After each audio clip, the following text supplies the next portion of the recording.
everybody, some would say I'm the reverse, and welcome to my ranking of all 16 chapters of The Mandalorian from the worst to the best. This is a tier list ranking as chosen by you in the comments of my last video. I asked you guys to choose between a normal list ranking and a tier list, and you guys chose a tier list. So that's what we're going to be doing today. I have 5 tiers here, incredible being the best of the best, the masterpieces of this show. The awesome tier is for the episodes that are super good. They're not incredible, but they're really, really good. The good tier is for those middle episodes that do their job. They're really entertaining, but they're just average episodes of this show. The mediocre episodes are the episodes that have their flaws, but are still enjoyable. They're decent. And at bottom is the meh category, which is the worst episodes of this show. They're not even bad, in my opinion. They're still enjoyable, but they either contribute the least to the overall show, or they're just the least enjoyable. They have more significant flaws, whatever it may be. But we'll talk about the reasons why the episodes that go there. So yeah. And then down here we have all 16 chapters from chapter 1 to chapter 16, 8 from season 1, 8 from season 2, obviously. So yeah, let's get right into this ranking. We're going to be starting in chronological order from chapter 1, which is The Mandalorian. This episode does a perfect job of setting up what this series ends up being. It introduces us to our characters, such as The Mandalorian, Baby Yoda, IG-11, Queel, which are important for this first season. It introduces us into the world of The Mandalorian. It also gives us a look into Mandalorian culture and stuff. We get flashbacks. We're just introduced to a lot of what makes this show. So yeah, and this episode is the story of how The Mandalorian meets Baby Yoda. So yeah. The visuals and the music are great. It sets a standard for this show. I have a few problems. The pacing it kind of bounces from planet to planet, which is to be expected from a pilot episode. It's not going to be perfect. It's a great episode for a pilot episode. Comparing it to the other episodes of this show, it's not amazing, but it certainly does its job, and I think it's a really enjoyable episode. So yeah, I'm gonna be putting it in the good category. It's kind of that trademark average episode of this show, in my opinion. So yeah, it's a really good start. Next, we have Chapter 2, The Child, which in my opinion is better than the pilot episode, which is a sentiment that not a lot of people share. But I just think that the storytelling is much tighter in this episode, and the action and the visuals and the music is much better in this episode. It's much more consistently enjoyable. The pacing is much better. Like I said, the storytelling is tighter. And I think this episode gets swept under the rug as a meaningless side quest, but it's actually one of the more important episodes because it really strengthens the bond between the Mandalorian and Baby Yoda, which is one of, if not the most important thing about this show, is believing that bond between these two central characters. This episode is a big contributor to that. So, yeah, it's definitely an important episode that gets written off as useless filler. So, it kind of sucks, but, yeah. It doesn't get appreciated as much as it should, and I think it's super enjoyable. I love the action. I love this episode.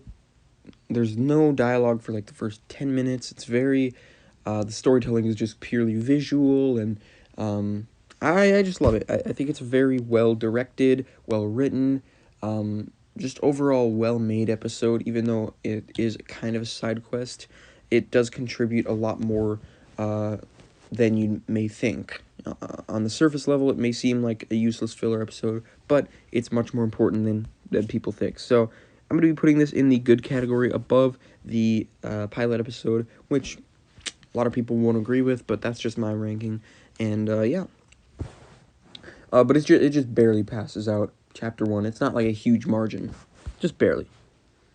Next is Chapter 3, which is The Sin. This episode is kind of like the culmination of the first 3 episodes, kind of like an arc of how the Mandalorian becomes this father figure to Baby Yoda, and I think this is definitely the strongest episode out of the 3. It is so well directed, and the writing in here is great. I think this episode is a brilliant display of how a faceless character can convey emotion. You feel Mando's thoughts. You feel, just through his body language and his body acting, you could feel just the emotion, the raw emotion through the helmet, which is amazing. And that can be attributed to Pedro Pascal's acting, his body language. It can be attributed to Deborah Chow's brilliant directing. I think she's definitely the best director this show has. I'm excited to see what she does with Kenobi, but she does a great job with this episode.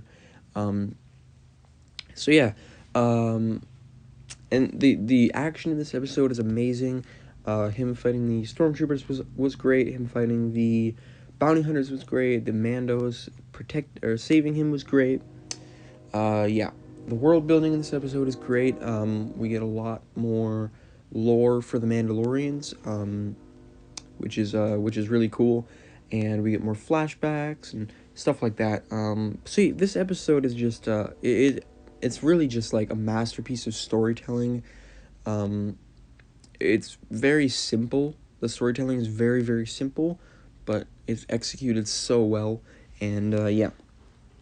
So this episode, I think, should deserve to go in the incredible category. It's just awesome. It's a great episode. So yeah, Chapter 4, Sanctuary. Definitely the weakest episode up until this point. It is heavily inspired by Akira Kurosawa. I think that's how you say his name. It's heavily inspired by his work, which I can appreciate. It's like an homage to the things that inspired Star Wars, inspired George Lucas when he first created this universe, which I love. But this episode is definitely the least consequential of the season, in terms of like the scope of the entire show, which I'll touch on when I get to Chapter 5 in a bit. But yeah, this episode introduces us to Cara Dune. I don't know if we're gonna go back to this village anytime in the future. Maybe this is where Mando ends up ending off the series. Maybe he goes back and lives with this widow and raises the child there, if he ever gets Grogu back. I don't know. I don't know how this episode is going to change over time, but for now, after Season 2 has finished airing, the only thing this really contributes is Cara Dune. So, yeah. This episode has great visuals and music, of course. The action is really, really entertaining here. I really like the Raiders, and the ATST is very menacing here. Yeah. I don't know really if there's anything else to talk about. It's just, it's kind of just a forgettable episode, really. And I think it's still enjoyable, like I said. Yeah. I'm going to be putting this in the mech category. Chapter 5, The Gunslinger, I think is the weakest episode of the series. We go to Tatooine, we see the Tusken Raiders, we see Chalmun's Cantina and Mos Eisley. We get like a Han Solo kind of character who's not Han Solo, and he's not executed as well. We get Fennec Shand, which is pretty cool. We get Boba Fett at the end. So it definitely sets up things for Season 2 that get paid off quite brilliantly, and I'll get to that. But yeah, this episode's enjoyable. It's just I think it has the most flaws. The acting is kind of meh. Like Amy Sedaris, she's a good actress, but she just doesn't fit in this world. I think it's kind of, I don't know. She just has this weird feeling whenever she's on screen. And it's not just this episode, it is in future episodes, but yeah. Toro Calican is hated by the community. I don't think he's as bad as he's made out to be. He is annoying, though, and yeah. Fennec Shand is fun. She doesn't really have much to do in this episode, but in future episodes, she is fun. In terms of this entire season, This is definitely the only really actual filler episode. It doesn't contribute at all to character development or plot development. When you get to season 2, it does add Fennec Shand and Boba Fett, and yeah. So, yeah, nothing much. I think this is definitely the worst of the series. I'm going to be putting it in the mech category after Sanctuary. So, yeah, it's still enjoyable, and it was good to see Tatooine again, even though the nostalgia was not executed amazingly. So, yeah. Chapter 6, this is probably going to be the biggest hot take of the entire list, because I actually really, really, really enjoy this episode.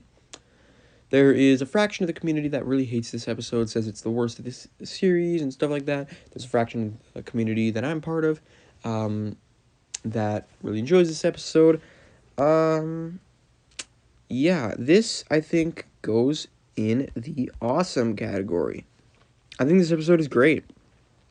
I really enjoy this episode. Yeah, I think it deserves to be in the awesome category. A lot of qualities here that get overlooked, even though it is kind of a filler episode. It does contribute a lot to season 2 with Bill Burr and the New Republic and all that. But I'll get to that in a bit. But yeah, I really enjoyed the characters in this. They're not super emotionally, like, there's not a lot of depth there, but the way that they're kind of constructed to be a sort of death trap for Mando is really interesting. This whole episode is very, it's built on this tense, hostile environment Mando is placed into. It's very antagonistic. It's very, I don't know. It's just very hostile, and it's done very well. Xi'an is tied to his past, which adds a little bit more development to Mando's character, showcasing what he used to be like to what he is now, and how the child has fundamentally changed his character. We don't get to see it, but we hear about it. But yeah, Xi'an is that tie to his past, and then Berg is that physical threat that kind of makes Mando insecure and out of his element and such. And then Mayfeld is the catalyst that that everybody bounces off of. That he kind of he I don't know what you'd call it. He like prods the flames. He kind of, everybody just bounces off of him, and kind of antagonizes Mando, and he's all for it, and he's kind of the leader of all that. Yeah, I really enjoyed that dynamic, as well as Zero being a droid that's piloting his ship, and Mando's just he's kind of uneasy the whole time, and it's really good. And then obviously Mando goes full Batman, and yeah, that was really cool. And another thing I love about this episode is just the cast that it boasts. We got Bill Burr, we got Clancy Brown, we got, what's her name, Natalia Tena, I think her name is, or something, from Harry Potter or whatever. We got Matt Lanner making a cameo. We got Dave Filoni, Rick Famuyiwa, and Deborah Chow making cameos. We have the dude from Batman Begins. What, you don't like falafel? That guy from Batman Begins making a cameo. We get Richard Ayoade, I think is how you say his name. I don't know, but yeah. It's just a cast chocked full of cameos, and I loved it. So yeah, I think it's an awesome episode. It's definitely the most rewatchable of the entire show. So yeah, if you guys can't appreciate this episode, go check out, there is a video essay, I think it's by Full Fat, whatever it's called, but I think it's called The Mandalorian's Best Episode, which came out before Season 2.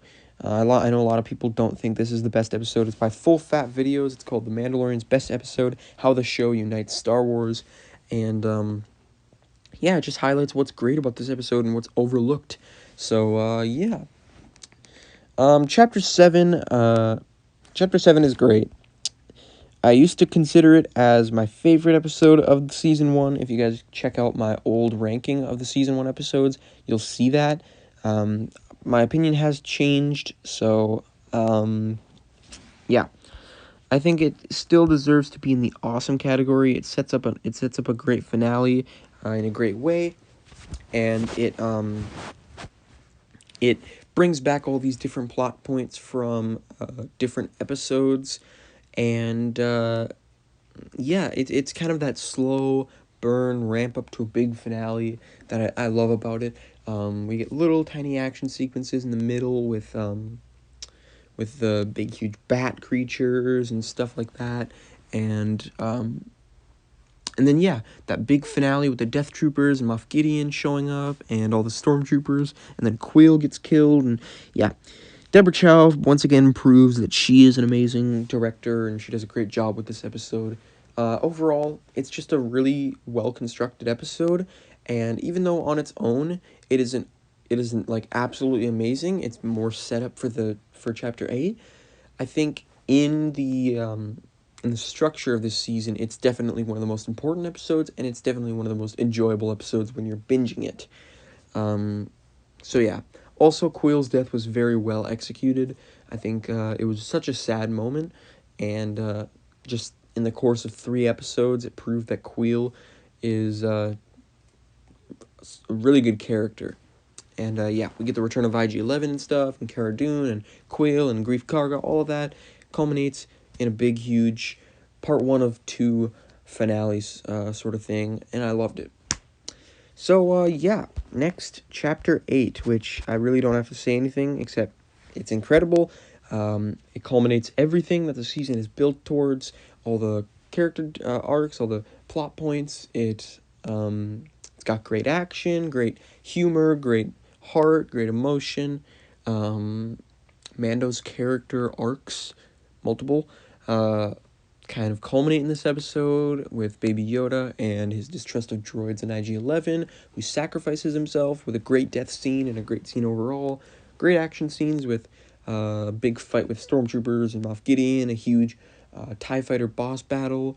It's just so enjoyable. Everything about it is great. The armor gets her action sequence. Mando takes his helmet off in front of IG-11. That's a great scene. We get the incinerator troopers, and it's so much fun, and it's such a great episode, and I love it, and yeah, it's a perfect ending to this season. So yeah.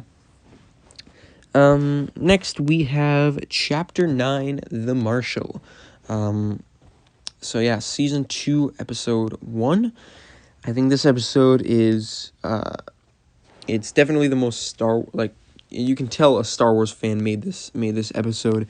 There's a bunch of nostalgic fan service moments that are deep cuts, so they're not in your face, and it proves that the people that made this know what they're talking about, and the Krayt Dragon Pearl, Cobb Vanth, all of that was great. Timothy Olyphant did a great job.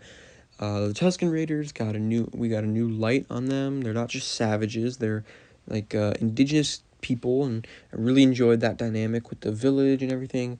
The Krayt Dragon was awesome. I love the special effects for that. We got Boba Fett at the end, confirmation that he's alive. That was awesome.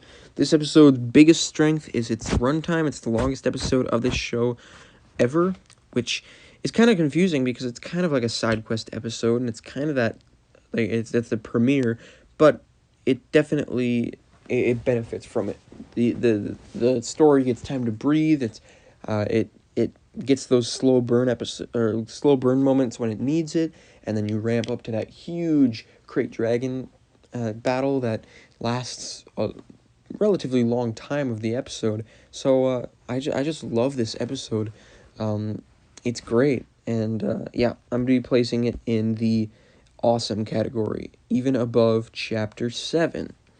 So yeah, this episode was great. I loved it.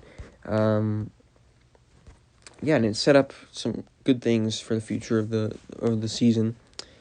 Chapter 10, The Passenger, is definitely the weakest of Season 2. I don't think it's terrible. I think Peyton Reed did a great job with what he was given. The directing is definitely the strongest part of this episode. This episode has some great character development and some great wholesome moments with the child and Mando kind of sleeping in their little bunk bed thingy. We get the frog lady, who I think is a very cool alien. It felt very A New Hope Mos Eisley Cantina to me, just because it's like a real life creature that's been Star Warsified, and she's hopping around like a frog. She has the frog tongue to grab things. It was just a whole lot of fun. It was very campy and honestly innately stupid, which is, let's be real, that's what Star Wars is all about. Star Wars is just campy and goofy and stupid, and that's why we love it. So yeah, the spiders were really creepy and really well executed. I really liked that horror element to it. The New Republic was great, and I loved the March of the Resistance theme in there. I love Dave Filoni and the dude from whatever that show is, Kim's Convenience or whatever. I don't know the actor, but yeah, he did a good job. I love the chase scene with them, and yeah, it's a well-executed episode for what it is, but unfortunately, compared to the rest of the episodes, this probably contributes the least to the series as a whole, although it has some really great moments. Yeah, I do think it's more enjoyable in chapters 4 and 5, even though it doesn't contribute much, and even though it is kind of a filler episode, I think it is a very enjoyable one at that. So yeah, I think it's a mediocre episode of this show. It's not a mediocre episode of television, but compared to the rest of the episodes of this show, it is pretty mediocre. So yeah. Next we have Chapter 11, The Heiress. So yeah, The Heiress. I think this episode is a little bit overrated.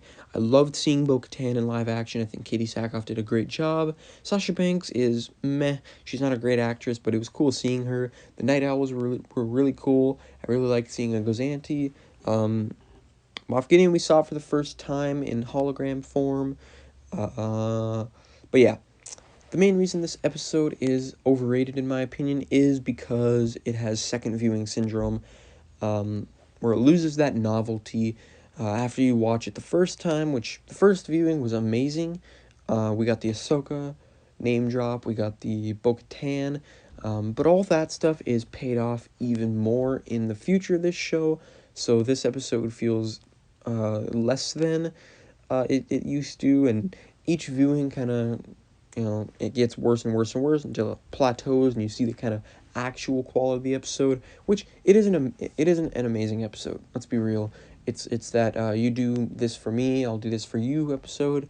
The plot is very kind of boring and stuff. And the pace moves boom, boom, boom really fast. So yeah, I think it definitely could have benefited from being a little bit longer. So yeah, Chapter 11, The Heiress, I think is a good episode. I think it's definitely one of the more overrated episodes of the series. I'm going to be putting it right there above The Child. So, yeah, let's move on. The Siege is a pretty good episode. Definitely one of the weaker episodes of Season 2, in my opinion. I think it at first glance, it is a side quest, but it introduces some things that are very important within the series, like the whole cloning Baby Yoda, what they want to do with him plotline, the Death Troopers. Yeah, it's a very fun episode. We go back to Navarro, we get Cara Dune and Greef Karga again, we get Baby Yoda eating the macaroons and the cool chase scene with the speeder bikes and everything. That was very, very, very good. Love that action. So yeah, this episode has a lot of action. It's done very, very well. I think just like Chapter 11, it loses that novelty once you watch it over and over again. And some of the plot lines that are expanded on later, the initial shock of seeing them in the episode kind of dies out, because like the Death Troopers, for example, or the Dark Troopers, you see them at the end of the episode and you're like, holy crap, they're Dark Troopers from Dark Forces. But then they show up later on in the show, you see them in action, and then this scene kind of, it loses all that excitement. So, yeah, I think this episode is not terrible, but I'm going to be putting it in the good category. I'm actually going to be putting it ahead of Chapter 1. I still think Chapter 2 and all of them are better, but yeah, I think it's a pretty good episode. And it would go in the incredible category if they didn't remove Jean's guy. For some reason, they just removed one of the best Star Wars characters. The character that we all of us can relate to the most. They had to take from us, so that drops it down a few tiers. I don't know. That was kind of dumb in my opinion. Next, we have Chapter 13, The Jedi. Yeah, this is an incredible episode. I'm not even gonna waste time with putting it on the incredible tier. It's an incredible episode. It introduces us to Ahsoka in live action, which was just mind blowing. I can't believe they did this, and it was amazing. Rosario Dawson did a perfect job. She looked the part, she sounded the part, she acted the part, and I'm so excited for her to get her own series. And yeah, Michael Biehn was in this. He was criminally underused, but he did a good job, and I really like the scenes that they gave him. Also, whatever her Diana Lee, I don't know how to say her last name, but it's Bruce Lee's goddaughter. She did a good job with what she was given. The Beskar spear versus the lightsaber duel was cool. I really like the Western shootout and the samurai duel kind of mirroring kind of thing. That was really cool. Thrawn got name dropped. I'm a big, huge fan of Thrawn, so I freaked out. I love Heir to the Empire, Dark Force Rising, Last Command, all of that. I love the new Thrawn books. I love all that. And I loved Thrawn in Rebels. Even though a lot of people didn't like him, I liked him in Rebels. So I loved hearing his name getting name dropped. I hope he's in the Ahsoka series, and I hope that whole plot line from the end of Rebels gets resolved, and yeah.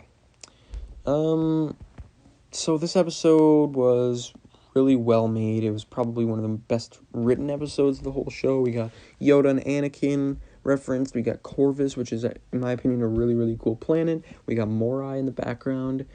Yeah, it was brilliant. I loved this episode. So definitely deserves to be in the incredible tier. Next we have Chapter 14, The Tragedy, which in my opinion is it's a pretty good episode. I think it is a little bit overrated. I'm going to be putting it in the awesome category. It was great to see Boba Fett again in his armor, out of his armor, whatever it may be, with the gaffy stick or with his blaster and all his armor. It was great. I loved seeing it. We got the Dark Troopers. They didn't do much in this episode, but it was cool to see them for the first time, actually, in detail. Yeah, that was really, really, really cool. And then, of course, the tragedy being the Razor Crest being destroyed and Grogu being taken. So, yeah, that was a very eventful episode, even though it was short and sweet. I do have some issues with it. The whole jetpack thing was very poorly written. Him putting the jetpack down, not picking it back up. I think they could have just had him pick his jetpack back up and chase the Dark Troopers and had a cool, mid-air fight sequence with them. And he could have, fallen out of the sky, and Boba Fett could have caught him with his jetpack or something.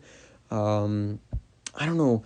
I think that was a missed opportunity. I don't know why they just completely forgot about the jetpack thing. That was dumb.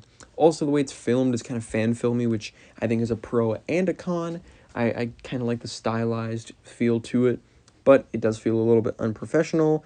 So yeah, it was cool seeing Fennec Shan being brought back to life. Everyone was asking for Ming-Na Wen to come back, and I was like, no, she's dead. They did it, and I liked it. I liked their explanation, how she had the cybernetics and stuff, and yeah, it was really, really cool. But obviously, Boba Fett is the main reason that this is as high as it is, because he's just fucking badass in this episode. But yeah, I think it is a little bit overrated. Yeah, that's just my opinion. Next, we have The Believer, Chapter 15, which is definitely an overlooked episode. I think that this episode, where am I going to put this? I think I'm going to put this here. Yeah. The Believer is, the writing in this episode is amazing. The character development is amazing. Everything about this episode is amazing. Everything they accomplish, they succeed on. And it's great. They get Bill Burr back, and he's better than ever. They go to Morak, which I think is a very cool planet. It's very Vietnamics inspired, it seems. We get very good action sequences, like the Mad Max thing on top of the Juggernaut. We get the cool shootout at the end of the episode. The seismic charge was just awe-inspiring. We get a great acting from Mayfeld, from Bill Burr. Probably one of the best acted sequences in the entire show, which is very surprising to be coming from him. No disrespect to him, but he's not really an actor, he's a comedian, so it was really shocking that he was as good as he was. As well as Joe Chill from Batman Begins, he was really, really creepy and really good. Also, Boba Fett's got his new paint job. It looks so clean. I loved it. So yeah. What else do we got from this episode? I don't know. This episode is just overall a very well written episode, and yeah. Oh yeah, we get to see Pedro Pascal for the first time since the season 1 finale, and that was cool. But yeah, episode very, very good, very underrated, and yeah. And then finally we have chapter 16, The Rescue. Obviously, this episode was insane. This is the culmination of everything that the show has set up so far. Yeah. They go to the Arquitens with the Lambda, and that was really cool. Seeing Dr. Pershing again was cool. Boba Fett and the Slave One was cool. I'm kind of disappointed we didn't get to see another seismic charge. I was hoping that when he was getting chased by those TIE fighters, he would have done it again. In space would have been really cool to see again, but it's fine. I'm still happy with what we got. Bo-Katan was great to see. Yeah. But let's get to the juicy stuff. Dark Troopers were freaky as hell. I think the action sequences they got were awesome. Moff Gideon with the Darksaber was really cool. I think the battle with him and Mando was a little bit too short and a little bit underwhelming, but it was still really, really, really good, and I really enjoyed that. And am I forgetting something? Oh yeah, Luke freaking Skywalker. The most shocking thing that this show has ever done, and yeah, they brought Luke Skywalker in, the main character of the original trilogy, the most iconic Star Wars character, at least one of the most iconic Star Wars characters, probably except for like Darth Vader. I'm shocked that they did this, and they did it so well. He got his Darth Vader Rogue One moment. R2 showed up. We got to see Luke's face, which the CGI, let's be real, it was good. It's a TV show. It was good. And they might even go back later and improve it later on, because he's the main character of the OT. It makes sense that they would want to do that to honor his character. And I'm just so glad that they did Mark Hamill instead of Sebastian Stan. Everybody was asking, oh, Sebastian Stan, why wasn't he Luke Skywalker? He looks just like him. No, let's be real. This episode was just like a tribute to the real Luke Skywalker that we haven't seen for 37 years. Luke in his prime, Grandmaster Luke from Legends. It was amazing, and I can't believe that people want Sebastian Stan. I mean, I think that one of the most important things is respecting Mark Hamill.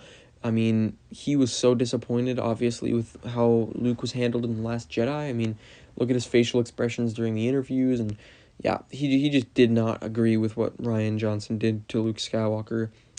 So I think that Luke being used right really, really just, it has to happen for Mark Hamill, and I think him looking like Mark Hamill was just the right way to go. I think that this is like the send-off to Mark Hamill's Luke.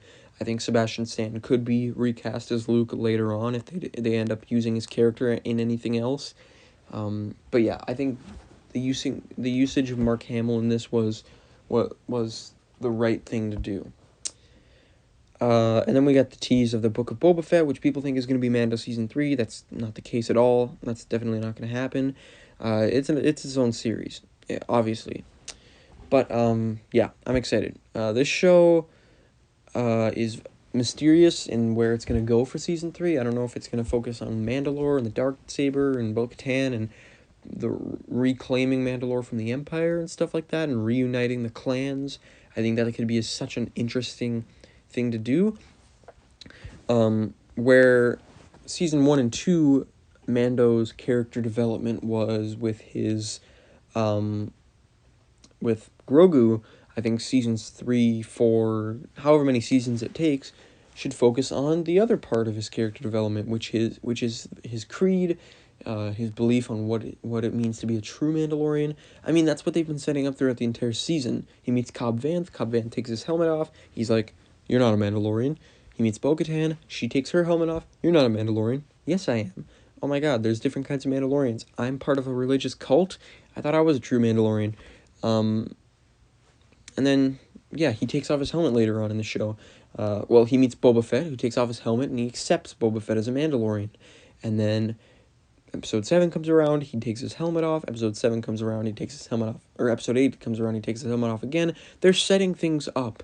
They're setting things up for his whole Mandalorian creed, what it means to be a true Mandalorian.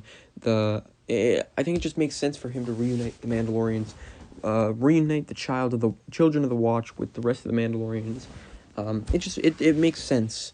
It makes sense for the main character of our show, where he questions his beliefs and his lineage, where he questions what it means to be a true Mandalorian. It only makes sense for this character to be the one to unite all Mandalorians. Turns out he is the true Mandalorian. I think it just makes sense, and I'm really excited for Season 3 to see where it goes. But yeah, Boba Fett, Mandalorian Season 3, they're completely separate. Yeah. So this is our ranking, as you can see. All 16 episodes. Just checking, making sure all of the episodes are in their correct order of what I believe is better than the others and stuff like that. Yes. Yeah, looks pretty good. So yeah, we got number 16, Chapter 5, The Gunslinger. Number 15, Chapter 4, Sanctuary.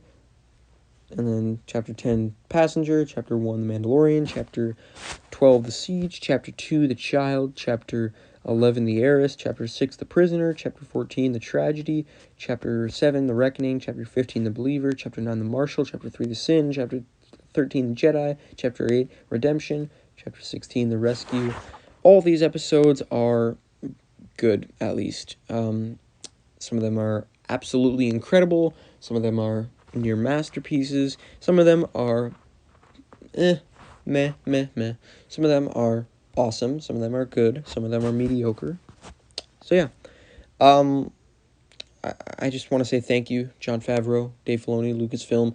Thank you for giving us this brilliant show. Thank you for the gift of this show. This show is definitely some of the best Star Wars since the original trilogy. It's just a true, it feels like it's just like a gift to Star Wars fans. It's a perfect blend of old and new. It brings all eras of Star Wars together seamlessly in a very good and well executed way. And yeah, I couldn't have asked for anything else from this series. I'm excited for Season 3, see where that's gonna go. I'm glad they got rid of Grogu. I love him. He's so cute, and he did wonders for the character of Din Djarin. But I think that this show has to go in a different direction now, and I'm glad that they got rid of him. And I'm glad Season 3 is going to be something different. I hope it's the Mandalore plot. I think that'd be really cool. And yeah, I'm excited.